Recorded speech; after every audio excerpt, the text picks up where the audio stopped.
दोस्तों, इस वीडियो में मैं आपको स्प्रे पेंट्स के बारे में जानकारी देना चाहूंगा। ये जो आप बोटल्स अलग अलग प्रकार की देख रहे हैं, ये सभी एरोसोल पेंट्स हैं। जो एरोसोल पेंट होता है वो जो कि इन कंटेनर्स में है अलग अलग कलर में। एरोसोल पेंट जो होता है वो बहुत ही जल्दी सूखता है, लगभग 5 या 6 सेकंड लगती है सिर्फ इसको सूखने में। जैसे ये स्प्रे के जरिए बाहर निकलता है और जो भी हमारा ऑब्जेक्ट है, चाहे हम इसका किसी ऑटोमोबाइल पर यूज कर रहे हैं, कार या बाइक पर या फ्रिज पर, या अपनी ड्राइंग बनाने के लिए, या हम स्प्रे पेंटिंग में इसका इस्तेमाल कर रहे हैं, जैसे ही ये सामने जो भी सरफेस है जिसके ऊपर भी इसका स्प्रे किया जाता है, उस पर ये लगते ही लगभग अंदाजा है कि 5 या 6 सेकंड ही सूखने में लेता है। बहुत जल्दी सूखता है और इसके करने के बाद इसकी कोई पपड़ी वगैरह नहीं बनती और ये इस तरह से खराब भी नहीं होता है। इसकी लाइफ भी बहुत लॉन्ग होती है, बहुत ही बढ़िया क्वालिटी का होता है। ये अलग अलग ml में अवेलेबल होता है। कुछ पैकिंग्स में ये 400 ml की पैकिंग में आता है और कुछ पैकिंग्स में ये इससे भी कम भी आता है, किसी में 75 ml और 100 ml वगैरह में भी। तो इसमें अलग अलग प्रकार की ये पैकिंग्स रखी हुई है, सभी एरोसोल पेंट्स ही हैं। मैं आपको दिखा देना चाहूंगा, ये देखिए जिस तरह से ये एरोसोल पेंट का, जैसे हम ये ढक्कन हटाते हैं तो उसके ऊपर ये एक बटन होता है और आगे नोजल होती है। जैसे ही हम बटन दबा देते हैं, बहुत फास्ट स्पीड के साथ स्प्रे जो है इस नोजल में से निकलता है। हमें कुछ बातों का ध्यान रखना चाहिए। हालांकि ये देखिए नोजल तो ये अलग अलग डिजाइन के हिसाब से अलग अलग होती है। जिस तरह से आप ये देखिए नोजल का जो डिजाइन है वो अलग अलग कंपनी का अलग अलग हो सकता है, लेकिन सिस्टम वही है कि हमने बटन को दबाना है और आगे से कलर का जो स्प्रे है वो निकलेगा। तो मैं इसके बारे में एक बात आपको जानकारी देना चाहूंगा कि जब हम इस कलर को यूज ना करें तब तो ये इस पोजीशन में होना चाहिए, लेकिन जिस वक्त हम इसका इस्तेमाल करें उस वक्त हमने इसको ओपन करके और डायरेक्ट हमने जो है वो सीधा इस पोजीशन में बटन हमने नहीं दबाना है। जिस वक्त हम काम करेंगे उस वक्त जो ये नोजल है ये नीचे होनी चाहिए। हमने इस नोजल को या तो थोड़ा इस तरह से या बिल्कुल ही नीचे करके तब इस्तेमाल करना है।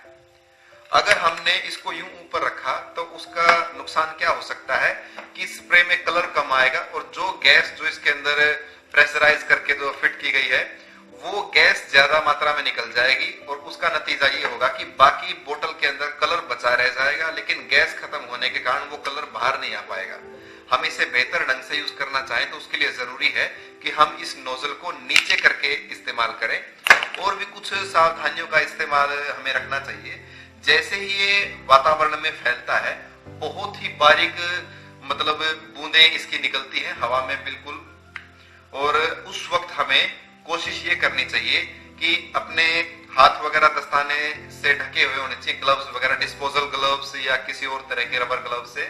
और हमें अपने मुंह पर कपड़ा बांध लेना चाहिए, क्योंकि इसमें से जो गैस निकलती है वो हमारे स्वास्थ्य के लिए काफी हानिकारक हो सकती है। मुंह पर कपड़ा होना चाहिए और सेफ्टी के लिए आंखों के ऊपर चश्मा जरूर होना चाहिए, क्योंकि जो हवा में जो स्प्रे जो निकलता है अगर वो स्किन के ऊपर गिर जाता है तो स्किन के ऊपर गिरते ही वो बिल्कुल पक्का जम जाता है और बाद में उसको तारपीन के तेल वगैरह से बड़ी मुश्किल से उतारा जाता है। तो इसलिए मतलब काम करते वक्त हमारी खुद की सेफ्टी सबसे पहले है। हम खुद को सुरक्षित करके ही इसका इस्तेमाल करें। अगर इनका सावधानी से इस्तेमाल किया जाए तो ये बिल्कुल भी हानिकारक नहीं है। और लापरवाही अगर हम किसी प्रयोग में बरतेंगे तो लापरवाही तो हमेशा हानिकारक होती ही है। एक बात को और मैं बताना चाहूंगा आपको कि जिस वक्त इसका इस्तेमाल किया जाए आसपास आग नहीं होनी चाहिए, क्योंकि इसमें से जो गैस निकलती है जब हम इसका इस्तेमाल करते हैं, कंपनी की हाईली जो है इसके साथ ही मतलब इंस्ट्रक्शंस दी गई है कि ये इसको आग से दूर रखा जाए काम करते वक्त, वरना ये आग पकड़ सकता है।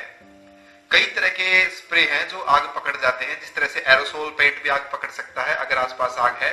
और जो बर्थडे पार्टी वगैरह में भी जो हम कई बार जो स्प्रे यूज करते हैं, स्नो स्प्रे, वो भी उससे भी थोड़ा बचना ही चाहिए, क्योंकि बर्थडे केक्स वगैरह में भी कई बार मोमबत्ती वगैरह हम जलाते हैं और उस वक्त जैसे ही स्नो स्प्रे का यूज किया जाएगा और वो स्नो स्प्रे में से जो स्प्रे निकलेगा अगर वो उस आग में से क्रॉस हो गया तो उसी वक्त एनवायरमेंट में आग लग जाएगी, वो आग पकड़ जाएगा। इसीलिए मामले में भी और इसके मामले में भी हमें थोड़ा ध्यान रखना चाहिए, अपना बहुत ही सेफली इसको यूज करना चाहिए। तो ये जो एरोसोल पेंट होता है ये कई तरह के सरफेस पर काम कर सकता है। ये लकड़ी पर भी काम कर सकता है, शीशे के ऊपर भी काम कर सकता है, आयरन के ऊपर भी, प्लास्टिक के ऊपर भी, कागज के ऊपर भी, कई अलग अलग सरफेसेस पे ये बिल्कुल पूरी तरह से कामयाब है।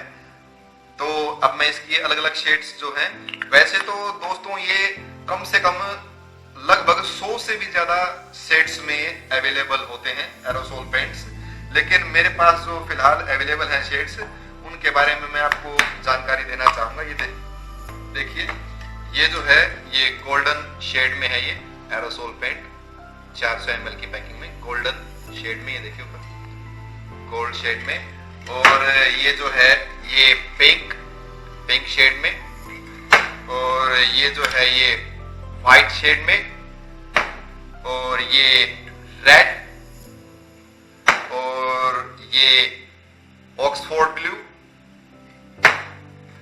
और ये ब्लैक,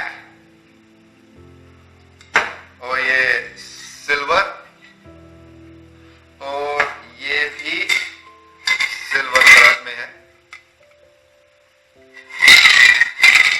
ये जो आवाज आपको आ रही है बोतल में से, जो कि हर बोतल के अंदर आती है, इसके अंदर कांच की गोलियां डाली जाती हैं, ये उनकी आवाज है। तो इस वीडियो में आपने एरोसोल पेंट की जानकारी हासिल की। उम्मीद करता हूं ये जानकारी आपके लिए बहुत ही यूजफुल साबित होगी। Thanks for watching.